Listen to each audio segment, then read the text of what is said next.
근데 저는 이 이야기를 접하면서 리모델링이 단순히 집과 건물에만 해당되는 것이 아니라 우리 인생에도 리모델링이 필요한 사람이 있을 것이다. 살아가다 보면 망가진 인생이 있을 거고, 상처받고 주저앉은 인생이 있을 거고, 일어서야 할 그 타이밍이 된 인생이 있을 거다.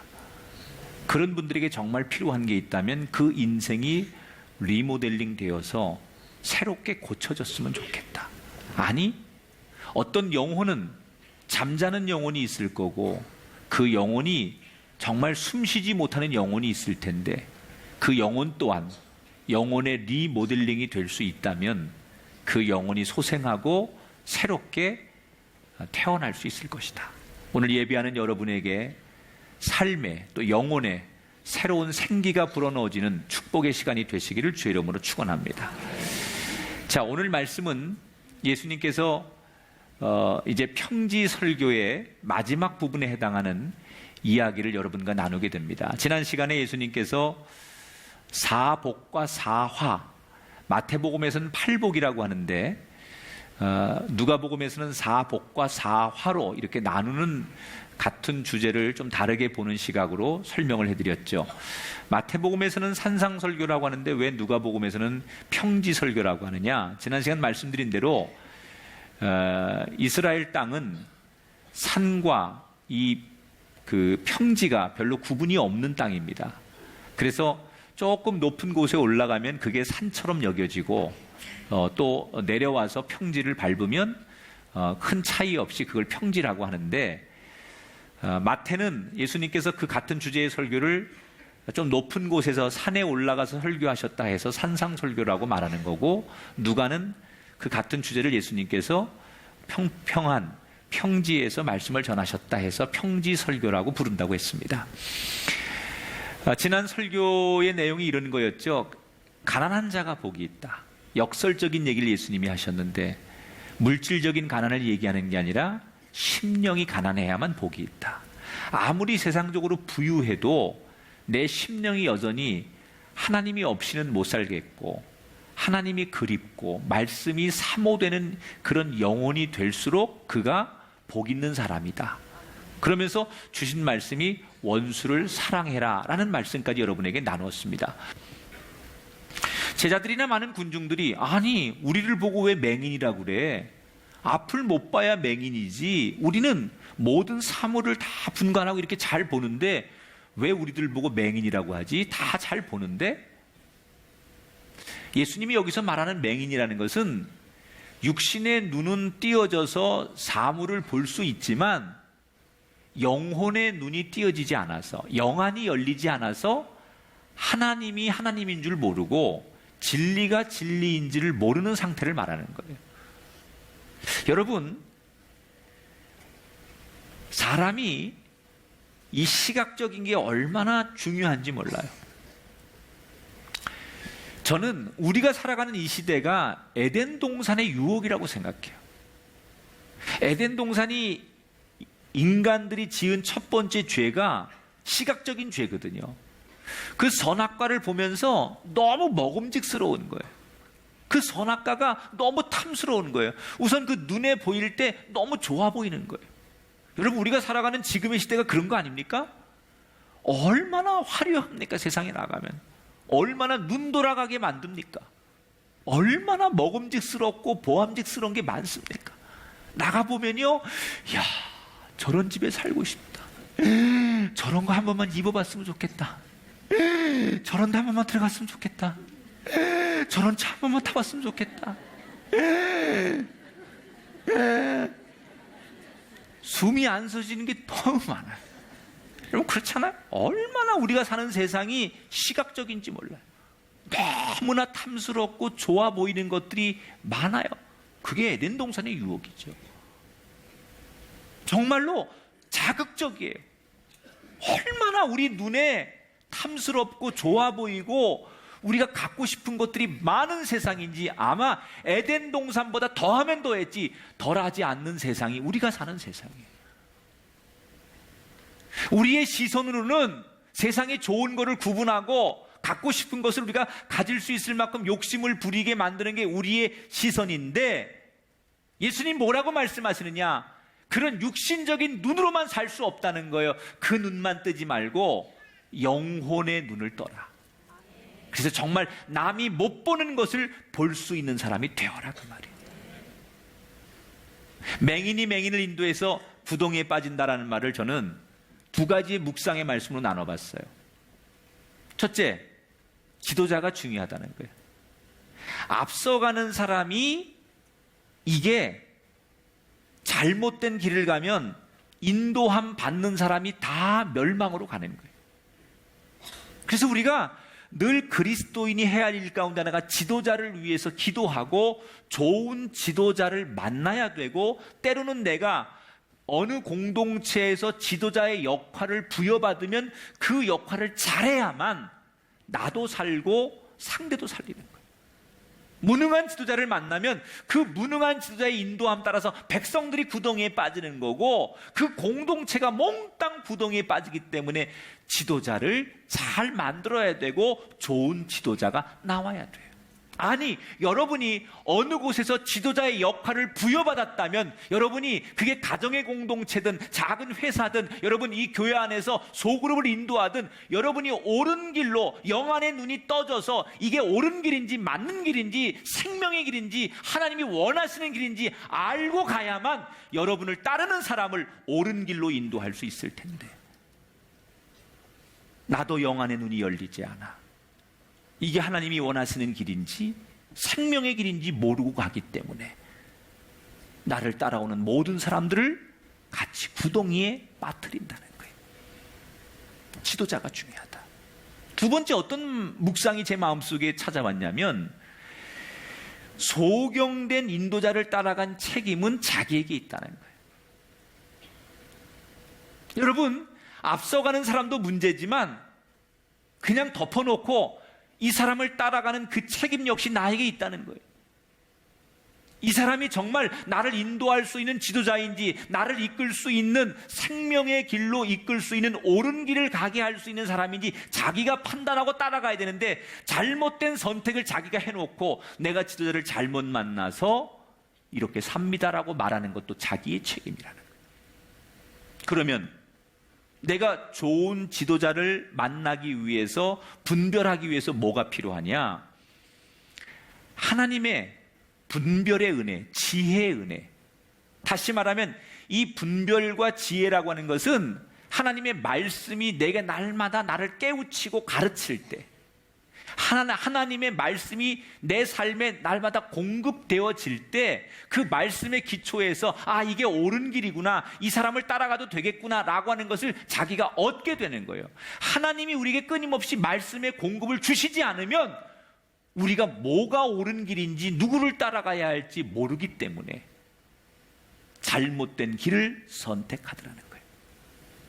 이 바리새인들이 율법을 들고 와가지고는 예수님께, 제자들에게 따지는 거예요. 아니, 율법에는 안식일날 다른 일을 하면 안 된다, 이런 일을 하면 안 된다고 금지되어 있는데 예배에 전념하지 않고 왜 이렇게 쓸데없이 율법을 어겨가면서 이 손 마른 장애인을 고쳐주느냐? 이건 율법을 어기는 거다. 법, 하나님의 주신 법을 어겼으니 이건 잘못된 거다.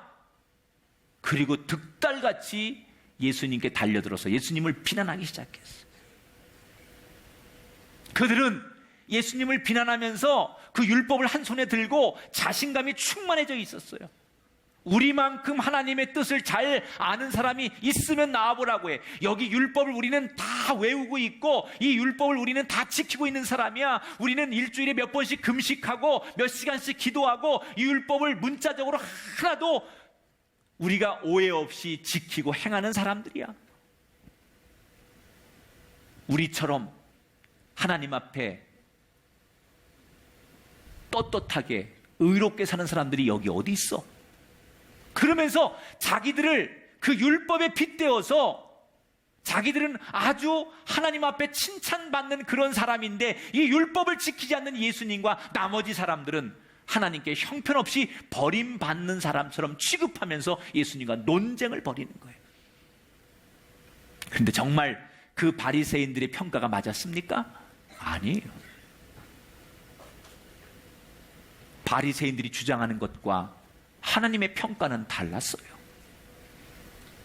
하나님의 눈에는 예수님이 하신 일이 옳은 일이고 이 바리새인들이 한 일이 잘못된 일이었어요. 아니, 누구보다도 이 율법, 성경을 많이 보고 이 성경을 달달 외우고 이 성경을 지키는 이 바리새인들이 성경대로 한다는데 왜 잘못된 거냐? 예수님의 말씀은 율법의 가장 기초가 뭐냐는 거예요. 여러분, 이 성경의 많은 말씀 가운데 가장 기초가 뭐예요? 사랑이에요. 하나님 사랑, 이웃 사랑. 이게 기초예요. 그래서 성경이 이렇게 말하지요. 천사의 방언을 한다 할지라도 사랑이 없으면 아무것도 아니에요. 우리가 선을 행하고 선교하고 봉사하고 많은 것을 한다 할지라도 그 속에 이 성경이 가르치는 가장 기초적인 것, 가장 기본적인 것, 사랑하는 마음, 진심이 없다면 그건 위선이에요. 가식이에요. 그건 쇼예요. 얼마든지 그럴 수 있다는 거예요. 기초가 제대로 돼 있지 않으면서 그렇게 아무리 그 율법을, 말씀을 지키고 말씀을 외운들 그것이 믿음 좋은 것이고 하나님 앞에 인정받는 신앙이 아니라는 거예요. 이 바리새인들은 율법의 기초인 가장 기본이 되는 사랑은 무시하면서, 예를 들면 이런 거죠. 어떤 사람이 집에 공사를 대리석을 갖다 붙여놓고 좋은 등을 갖다 달고 막 비싼 인테리어를 잘 했는데 정작 그 집의 기초를 부실하게 해서 이 집이 아무리 비싼 물건을 갖다 놓고 인테리어를 했어도 결국 무너질 수밖에 없는 집이라면 잘못된 거예요. 우리가 인생을, 우리의 가정을 리모델링하기 위해서 제일 중요한 게 뭐냐? 우리 인생의 기초, 영적인 기초가 든든해야 된다는 거예요. 우리는 늘 하나님 앞에 이렇게 기도해요. 하나님, 저를 한번 축복하셔서 저도 하나님 앞에 영광 돌릴 수 있도록, 하나님 앞에 쓰임받는 인생이 되도록 저를 한번 사용해 주세요. 그렇게 기도합니다. 여러분, 그렇게 수십 년을 기도하셨습니다. 그런데 왜 여러분의 기도가 응답이 안 될까요? 여러 가지 하나님의 어떤 메시지가 있겠지만 그 중에 하나 우리가 점검해야 될 것은, 나는 내가 하나님 앞에 구하는 내 기도의 제목 속에, 내 비전 속에 정확한 기초를 세우고 있는가?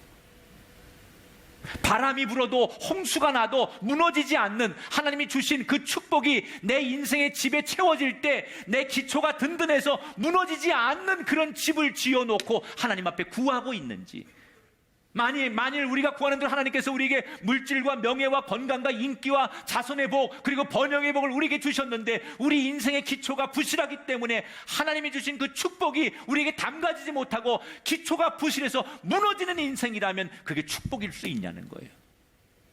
내 눈에 들보는 안 보고 왜 남의 눈에 조그만 티 이런 것만 가지고 비판하느냐라는 이 말씀이 왜 눈으로 비유를 하셨을까? 여러분, 우리 신체 중에 가장 예민하고 섬세하고 그리고 아주 정말 조심하게 다뤄야 될 신체 중에 하나가 눈이에요. 눈은 너무나 민감합니다. 그래서 작은 먼지 하나 들어가도 눈을 뜰 수가 없고 작은 상처만 나도 눈은 앞을 보지 못하는 거예요. 눈은 아주 민감한 부분. 그래서 눈을 다룰 때는 다른 어떤 신체보다도 정말 섬세하고 아주 예민하고 부드럽게 다뤄야 되는 게 눈이에요. 그런 것처럼 우리가 많은 일 가운데 다른 사람에 대해서 비판하고 충고하고 다른 사람을 평가하는 일은 우리 눈을 다루듯이 이 문제는 우리가 정말 수십 번 생각하고 수백 번 생각하면서 예민하고 섬세하고 정말로 신중하게 다뤄야 되는 문제 중에 하나가 다른 사람을 평가하는 문제라는 거예요. 그런데 우리는 너무 쉽게 다른 사람을 평가하는 습관이 있어요. 이 구절을 여러분들이 너무 많이 들으셨죠? 그런데 대부분의 사람들이 아마 예수님 당시에도 똑같은 생각을 했을 텐데 이 구절을 어떻게 생각하느냐? 그래, 이 구절은 남을 비판하지 말아라, 가만히 있어라, 충고하지 말아라, 이런 얘기로 여러분들이 해석을 하는데 아닙니다. 예수님의 의도는 그런 얘기가 아닙니다. 42절 다시 볼게요. 제가 읽어볼게요. 외식하는 자여, 먼저 내 눈 속에 들보를 빼라. 그 후에야 내가 밝히 보고 형제의 눈 속에 있는 티를 빼리라. 예수님께서 결코 남의 잘못을 지적하지 말아라 그러신 적이 없어요. 잘못된 건 잘못됐다고 말하고 어떤 게 악인지 그 악에 대해서는 이야기를 하라는 거예요. 그런데 남의 잘못을 지적하는 것으로 만족하지 말고 그 똑같은 기준을 가지고 너도 보라는 거예요. 나도 보라는 거예요. 이게 잘못됐다, 이게 옳지 않은 거다 지적은 하는데 그 기준, 똑같은 기준을 가지고 자기도 보라는 거예요. 그러면 뭐가 보여요? 내 눈 속에 들보가 보인다는 거예요. 그 기준을 똑같이 나에게도 비추어 보면 나도 하나님 앞에 내가 그렇게 비난하고 정죄하는 그 사람과 하나도 다르지 않은, 아니 더하면 더할 수 있는 하나님 앞에 나도 그 죄인이 될 수밖에 없다는 것을 우리가 자기를 보아야 된다는 거예요. 비판을 하지 말아라는 게 아니라 건강한 비판, 잘못된 것을 지적하는 거 해야 합니다. 그러나 그만큼의 기준을 가지고 나를 돌아보라는 거예요. 예수님이 하고 싶은 메시지가 뭘까요? 따라합시다. 다 똑같은 존재다. 뭐라고요? 예수님이 지금 우리에게 하고 싶은 메시지는 하나님 앞에 우리 모두는 똑같다는 거예요. 우린 다 하나님의 손에 지음받은 피조물이고 유한한 존재이기 때문에 얼마든지 죄인이 될 수 있으며 언젠가는 우리가 죽어야 하는 연약한 존재라는 거. 다를 바가 없어요. 그런데 많은 사람들이 나는 다르다고 생각해요. 남에 대해서 정죄하고 비판하는 사람들이, 대부분의 사람들이 내가 저 사람보다 낫다고 생각해요. 우위에 있다고 생각해요. 예수님이 왜 이거에 대해서 강력하게 비난하셨느냐면 바리새인들 때문에 이 얘기를 하신 거예요. 예수님이 레위 세리의 집에서 그 집에 찾아가서 식사를 했더니 민족을 배반하고 동족의 피를 빨아먹는 저 반민족주의자, 저런 사람하고 예수님께서 어울려?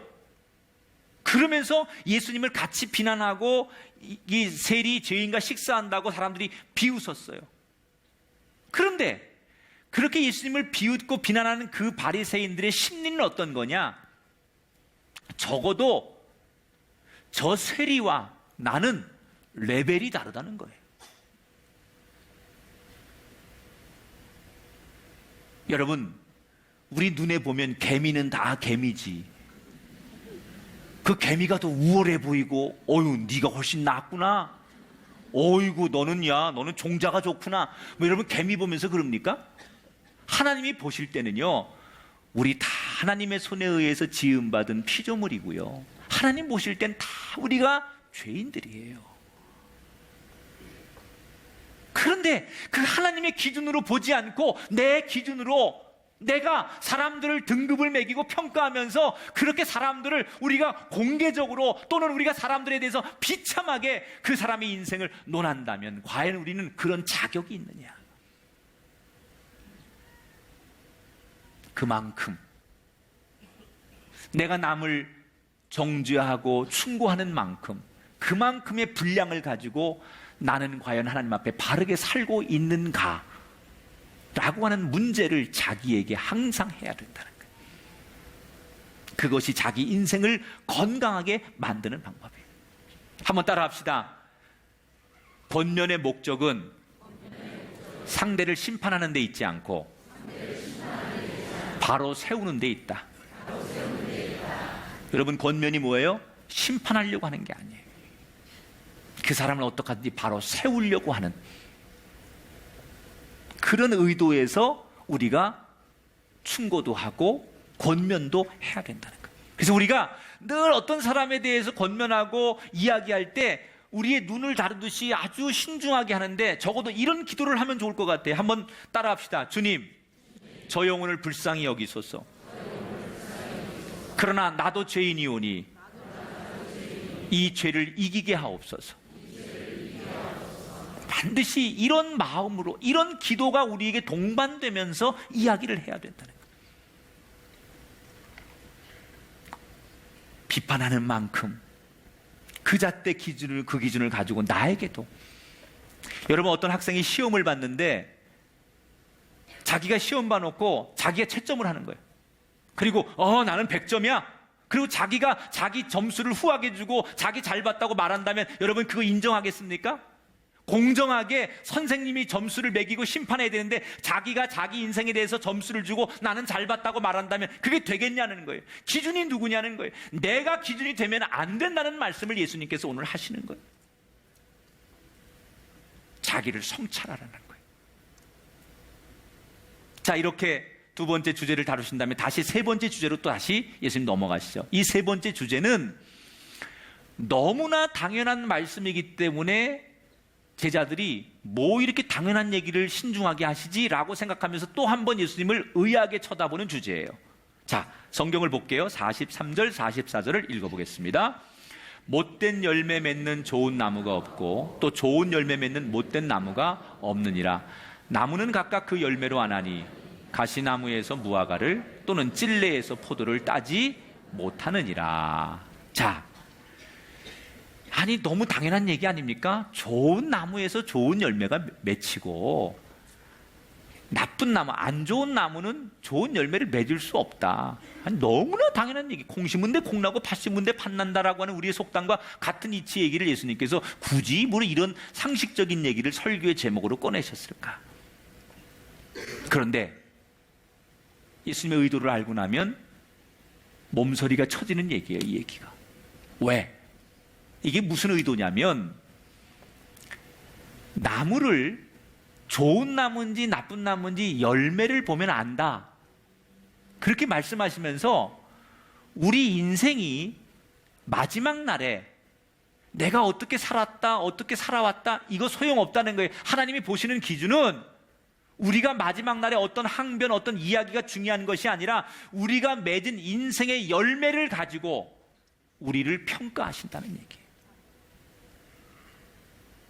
여러분, 지금 우리가 열매도 맺기 전에 맺는 과정 속에서 나는 잘 살고 있어, 나는 지금 잘 살았어, 이렇게 얘기하는 거 의미 없다는 거예요. 우리 삶에 정말 좋은 나무라면, 우리가 좋은 인생이라면 마지막 날 하나님 앞에 아름다운 열매를 가지고 하나님이 그래 내가 정말 잘 살았구나 라고 칭찬하신다는 거예요.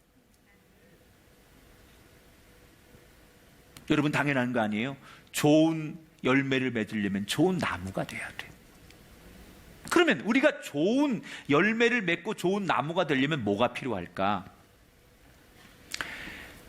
아주 건강한 근원이 필요합니다. 나무는 여러분 이게 좋은 나무인지 나쁜 나무인지 열매를 보면 알잖아요. 그죠? 나무가 자기가 아무리 사과나무라고 우겨도 나는 사과야, 나는 사과나무야 그렇게 아무리 우겨도 사과 열매를 못 맺으면 사과나무 아니에요. 내가 집에서 나는 가장으로서, 아버지로서 열심히 살았어, 나는 최선을 다했어, 나는 의로운 사람이야, 이렇게 아무리 여러분이 내가 나를 항변해도 내 삶에 열매가 없으면, 성령의 9가지 열매가 없으면 나는 거룩한 아버지 아니에요. 나는 의로운 사람 아니에요. 그 열매가 있어야 그 열매를 보고 그래 너는 사과나무야 라고 말하는 것처럼 내가 의롭고 믿음의 사람으로 살았다는 증거는 삶에 열매가 있어야 되는데 그 열매가 없으면서 우기는 거죠. 사과 열매도 못 맺으면서 나를 사과나무로 불러달라고 우기는 거하고 똑같은 거예요. 그런데 원래 우리는 누구예요? 이게 여러분 오늘 이 평지 설교가 기독교의 구원론과 연결이 되는 거예요. 이 비유가. 원래 우리는 가시나무, 찔레나무 같은 거예요. 가시나무나 찔레 같은 곳에서 여러분 선한 열매가 맺혀지지 않아요. 그런데 우리가 아름다운 열매를 맺을 수 있는 건 뭐냐? 좋은 나무하고, 원래는 우리가 열매를 못 맺는 가시나무 같은 건데 좋은 나무하고 접붙임이 된 거예요. 우리는 원래 예수님이 오기 전에 인간의 타락으로 영원히 멸망하고 죽을 수밖에 없는 존재들이에요. 좋은 열매를 못 맺는 존재들이었어요. 그런데 예수 그리스도가 이 땅에 오심으로 그 그리스도에게 접붙임 되었기 때문에 우리가 구원받고 좋은 열매를 맺는 거예요. 믿으십니까?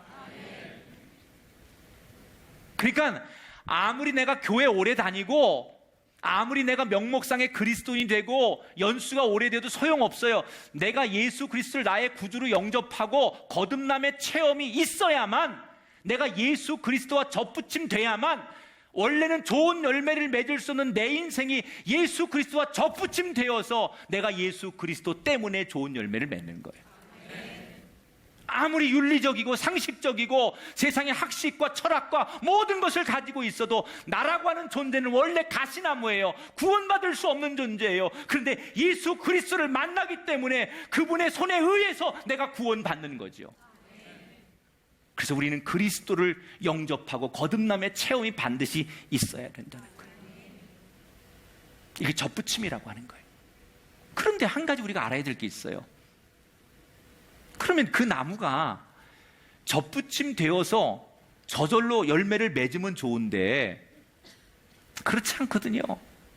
여러분 농사를 지어보신 분들은 알겠지만요, 좋은 나무로 열매를 맺기 위해서는 오랜 시간과 과정이 걸립니다. 보통 사과나 귤나무를 심으면 적어도 3년이 지나야 열매를 맺기 시작하는데 10년 정도 자라야만 500개 정도의 열매가 열린대요.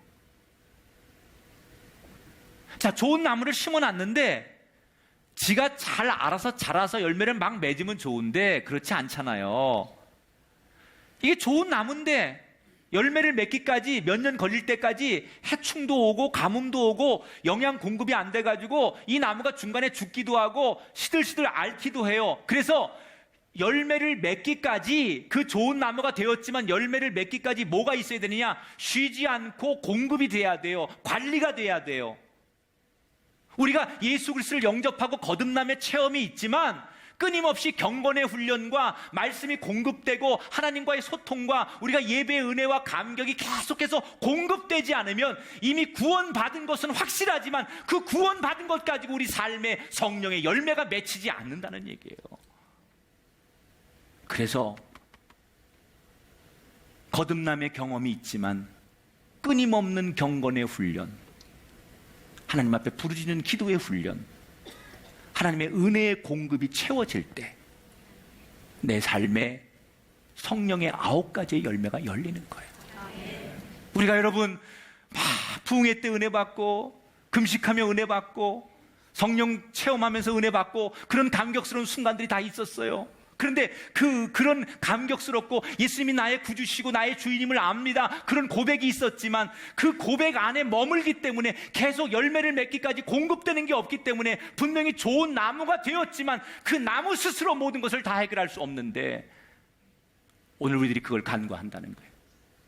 내가 이미 과거에 경험한 은혜로, 내가 체험한 은혜로, 내가 한번 경험했던 거듭남의 은혜로 나의 삶이 만족한다고 생각하는 현대의 그리스도인들, 좋은 나무가 되는 것까지는 접붙임이 되었지만 열매 맺기까지는 공급하심에 끊임없는 은혜가 없다면, 그런 노력과 수고가 없다면, 여러분 그 수고가 우리가 원치 않아도 때로는 하나님 앞에 순종하고 울면서 엎드려야 될 그때가 있어요. 그래야만 우리에게 9가지의 성령의 열매가 열리는 거예요. 갈라디아서 5장 22절 23절 성령의 9가지 열매를 같이 읽어보겠습니다. 시작. 오직 성령의 열매는 사랑과 희락과 화평과 오래 참음과 자비와 양선과 충성과 온유와 절제니 이 같은 것을 금할 법이 없느니라. 이제는 저와 여러분의 삶이, 우리의 가정이 리모델링 되어서 열매 있는 인생 되기를 축복합니다. 여러분, 진짜 우리의 삶에 열매가 있습니까? 하나님이 열매를 가지고 판단하신다는데 하나님 앞에 우리 어깨에 우리가 살아온 삶의 뒤를 돌아보면서 주렁주렁 매달린 하나님이 기뻐하시는 그 성령의 9가지 열매를 가지고 주님, 제가 이렇게 살았습니다. 그래, 내가 정말 좋은 나무고 좋은 열매를 맺고 좋은 인생을 살았구나. 너는 정말 착하고 충성된 종이구나. 우리의 열매를 보고 이렇게 평가하실 그날을 위해서 우리가 해야 할 일이 뭐냐는 거예요. 단순히 예수님이 그 시대의 바리새인들 그 율법만 붙들고 말씀의 글자만 붙들고 몇 번을 금식하고 몇 번을 기도하고 몇 번을 예배했느냐, 얼마의 예물을 드렸느냐, 이것만 가지고 만족하고 논쟁하는 그 바리새인들께 주셨던 말씀이지만, 지금 내가 교회에 나와 앉아있는 이것으로 만족하는 우리들에게 이미 나는 과거에 많은 은혜를 경험했고 봉사와 섬김과 선교의 경험이 있기 때문에 그것만으로 충분하다고 생각하고 이제는 좀 쉬어도 된다고 생각하거나 식어진 내 마음에 다시 불을 붙일 생각하지 않는 우리들에게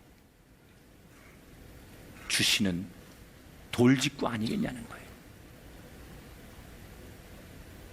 다시 우리 마음에 불을 붙여 열매로 우리를 드러내십시다. 아멘. 아무리 우겨도 소용없어요. 나 좋은 목사야, 나 좋은 교인이야, 우리 교회 좋은 교회야, 우리가 주장해도 소용없어요. 남들이 볼 때 정말 좋은 열매가 맺히면 내가 말하지 않아도 좋은 나무구나, 하나님의 나무구나, 하나님의 사람이구나, 이 열매로 말할 수 있어야 돼요. 우리의 편견과 아집으로가 아니라 삶으로 열매로 당당하게 드러낼 수 있는 저와 여러분이 되기를 주 이름으로 축원합니다. 오늘 이 평지설교 사실은 어려운 설교예요. 많이 들었지만 별로 가슴에 와닿지 않는 설교예요. 좀 고리타분한 얘기예요. 그런데 사실 이 설교를 하셨던 예수님의 의도 속에는 이렇게 우리가 정말 깊이 봐야 하고 우리 삶에 반드시 우리가 점검해야 될 아름다운 이 기독교의 우리 영적인 진리가 이 안에 담겨 있는 말씀이에요. 따라합시다. 영적인 맹인이 되지 말아라. 비판을 넘어 나를 돌아보아라. 예수님이 내 인생의 근원입니다. 할렐루야.